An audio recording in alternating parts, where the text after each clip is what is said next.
Okay, in this video I'm going to show you how to center the stair tread. So what I did was, since we're going to be using 2x12s for our stair treads, I just went ahead and cut a piece off the end here to give you a better idea what the how to center the stair tread. Now, one way to center it would be just to get the piece here, and I already lined it up.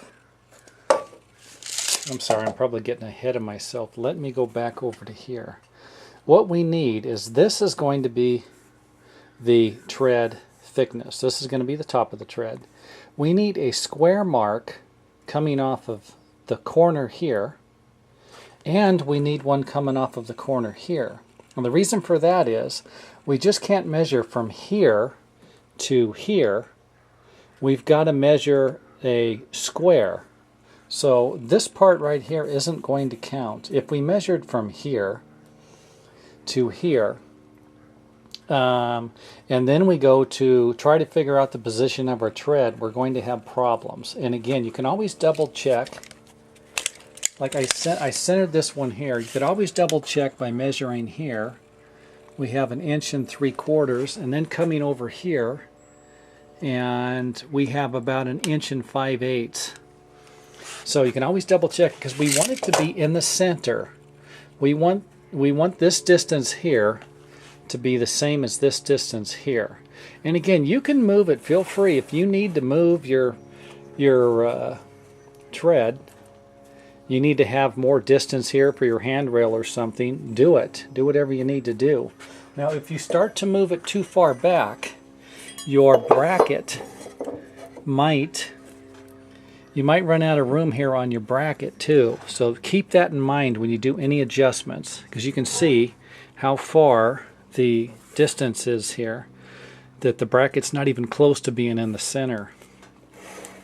Okay, and I didn't mark that. So here's one way you can figure it out.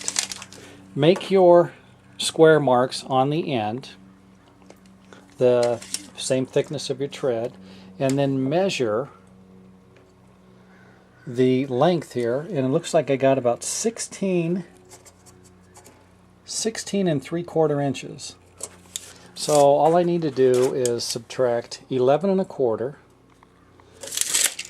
This, obviously these are not 11 1/2 inch 2x12s, so they've already shrank.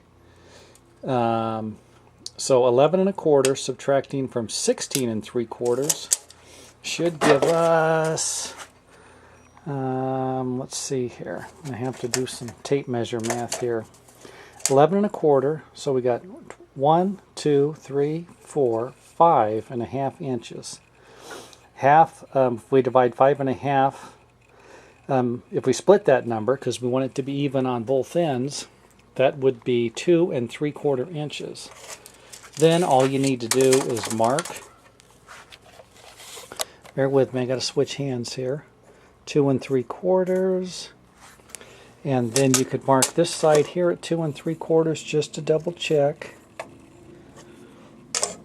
So that gives us a 2 3/4 inch mark in the back, 2 3/4 here, and again, we could always check it if we squared that there. We could check it by measuring here. We have about 1 inch. About 1 5/8, and then here,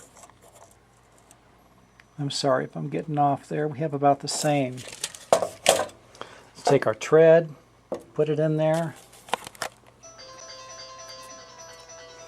That is the phone.